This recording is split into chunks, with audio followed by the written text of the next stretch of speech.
Bismillahirrahmanirrahim. Assalamualaikum warahmatullahi wabarakatuh. Perkenalkan, nama saya Rizal Fikri dengan NIM 1202071421 dari Lokal Ilmu Hukum F semester 6 mata kuliah Etika Profesi Hukum. Baiklah, pada kesempatan ini izinkan saya untuk mempresentasikan terkait materi yang telah diberikan kemarin, yaitu pertama membahas tentang pemberian jasa hukum dari perspektif Islam. Berbicara advokat dalam hukum Islam, bahwa dalam Islam, advokat dikenal sebagai lembaga pemberian bantuan hukum. Secara fungsinya, maka ahli hukum menyamakan posisi advokat di dalam hukum Islam itu sama dengan pemberian jasa hukum seperti hakam, mufti, dan mus'alai alai. Ketiga pemberian bantuan hukum tersebut secara fungsi hampir sama dengan fungsi advokat, yaitu lembaga penegak hukum di luar pemerintah yang bertugas memberi jasa hukum kepada masyarakat. Baiklah, dalam pembahasan ini, saya akan mencoba membahas tentang kedudukan lembaga bantuan hukum di dalam hukum Islam. Pertama, lembaga hakam. Seperti yang telah dijelaskan, bahwasanya hakam adalah pemberi bantuan hukum dalam Islam yang berada di luar pengadilan, yaitu bertugas menyelesaikan perkara yang terjadi di tengah masyarakat. Akan tetapi, keputusannya tidak ada keharusan untuk mengikutinya. Karena pada dasarnya hanya keputusan hakim yang bisa diterima dan mempunyai kekuatan hukum yang tetap. Selain memberi putusan dan sebagai juru damai, profesi hakam ini mempunyai fungsi memberikan advokasi kepada klien yang sedang menghadapi masalah hukum. Kedua, dalam Islam juga mengenal pemberi jasa konsultasi hukum, yaitu seorang mufti. Pada hakikatnya, mufti adalah menyampaikan hukum Allah kepada umat manusia. Jadi, tugas mufti adalah memberi konsultasi atas hukum-hukum Allah kepada masyarakat yang membutuhkan. Fungsi mufti juga sebagai penasihat hukum, seperti fungsi advokat sebagai penasihat hukum lainnya, yaitu memberikan konsultasi atas sebuah perkara hukum yang dialami oleh kliennya. Nah, untuk menjadi seorang mufti dalam Islam, dia haruslah seorang yang terkenal dengan tingkah lakunya yang baik dan adil. Selanjutnya, yang ketiga, yaitu lembaga mus'alai alai. Sebagaimana yang dijelaskan sebelumnya, mus'alai alai adalah pembantu pembuat perjanjian agar kedua belah pihak bisa berdamai. Lembaga ini tugasnya adalah memberi bantuan hukum berupa pembuatan perjanjian damai. Sesungguhnya bisa dibilang lembaga ini mengusahakan adanya perdamaian antara penggugat dan tergugat, yaitu tanpa harus ada di meja pengadilan. Orang yang melakukan perdamaian adalah orang yang tindakannya dinyatakan sah secara hukum atau cakap hukum, dan juga mengerti dan faham dengan hukum perjanjian yang akan dilakukan. Sederhananya, dari lembaga mus'alai alai ini adalah pihak yang diberi kuasa oleh orang yang berperkara untuk melakukan perjanjian damai atas sebuah perselisihan yang ada. Selanjutnya, di sini saya akan membahas mengenai pemberian jasa hukum dari perspektif hukum konvensional. Advokat sebagai pemberian bantuan hukum atau jasa hukum kepada masyarakat atau klien yang menghadapi masalah hukum yang keberadaannya sangat dibutuhkan.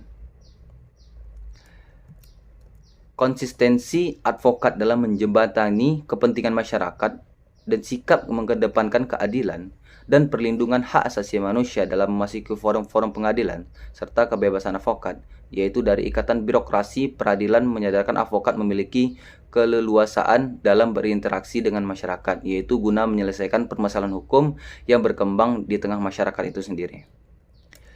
Apabila kita lihat dari kalangan hukum yang lainnya seperti polisi, hakim, jaksa, advokat itu tidak terikat pada hierarki birokrasi yang memungkinkan advokat lebih leluasa bergerak mengikuti masalah hukum yang berkembang, karena bukan aparat negara. Advokat dapat lebih akrab berhubungan dengan masyarakat, sehingga dapat lebih jeli melihat berbagai masalah hukum maupun hak asasi manusia yang terjadi di tengah-tengah masyarakat. Profesi advokat sesungguhnya syarat dengan idealisme, sehingga dijuluki sebagai officium nobile, atau dalam arti profesi yang mulia, karena ia sangat mengabadikan dirinya kepada kepentingan masyarakat dan bukan kepada kepentingan dirinya sendiri. Selain itu juga, ia menegakkan keadilan dan hak asasi manusia.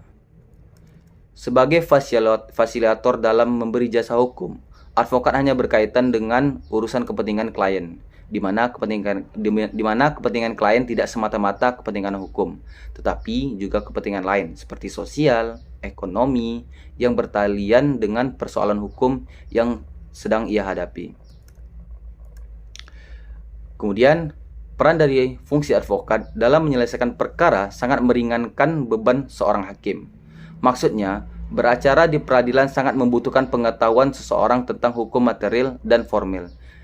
Jika saja seorang warga buta hukum mengajukan suatu perkara hukum, Dewan Hakim tidak jarang sangat disibukkan untuk mengarahkan bagaimana caranya membuat berkas tuntutan yang benar.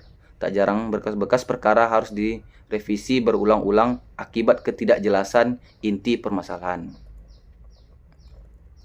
Sehingga dapat disimpulkan, advokat memiliki peran diantaranya, yaitu pertama, mempercepat penyelesaian administrasi persidangan di pengadilan. Kedua, membantu menghadirkan para pihak yang berperkara di pengadilan sesuai jadwal persidangan. Ketiga, memberikan pemahaman hukum yang berkaitan dengan duduk perkara dan posisinya terhadap para pihak dalam menyampaikan permohonan atau gugatan atau menerima putusan pengadilan. Keempat, mendampingi para pihak yang berperkara di pengadilan agama, misalnya sehingga yang didampingi merasa terayomi keadilannya. Kelima, mewakili para pihak yang tidak dapat hadir dalam proses sidang lanjutan, sehingga memperlancar proses persidangan. Keenam, dalam memberikan bantuan hukum sebagai advokat profesional tetap menjunjung tinggi sumpah advokat, yaitu kode etik profesi dalam menjalankan peran sesuai dengan tugas dan fungsinya. Maka dalam hal ini dapat dilihat perbandingannya antara perspektif Islam dengan perspektif hukum konvensional, yang dimana pemberian jasa hukum harus memenuhi prinsip-prinsip yang ditetapkan dalam syariat Islam. Apabila kita melihat dalam perspektif Islam, hal ini berarti bahwa jasa hukum harus dilakukan dengan penuh kejujuran, integritas, dan transparansi. Selain itu, biaya yang dikenakan harus wajar dan tidak merugikan klien. Sedangkan apabila kita melihat perspektif umum atau perspektif hukum konvensional, pemberian jasa hukum lebih didasarkan pada peraturan-peraturan yang berlaku di negara tersebut. Biaya yang dikenakan biasanya itu lebih tinggi dan terkadang tidak transparan. Namun perlu dicatat bahwa prinsip-prinsip dalam pemberian jasa hukum dari perspektif Islam dan umum atau konvensional sebenarnya tidak berbeda jauh. Keduanya sama-sama menuntut kejujuran, integritas, transparansi, serta biaya yang wajar dan adil bagi klien. Yang membedakannya hanya cara pandang dalam melaksanaannya. Baiklah, mungkin cukup sekian dari presentasi dan penjelasan saya mengenai materi yang telah diberikan kemarin. Lebih dan kurangnya saya mohon maaf. Wabillahi taufiq wal hidayah. Assalamualaikum warahmatullahi wabarakatuh. Terima kasih.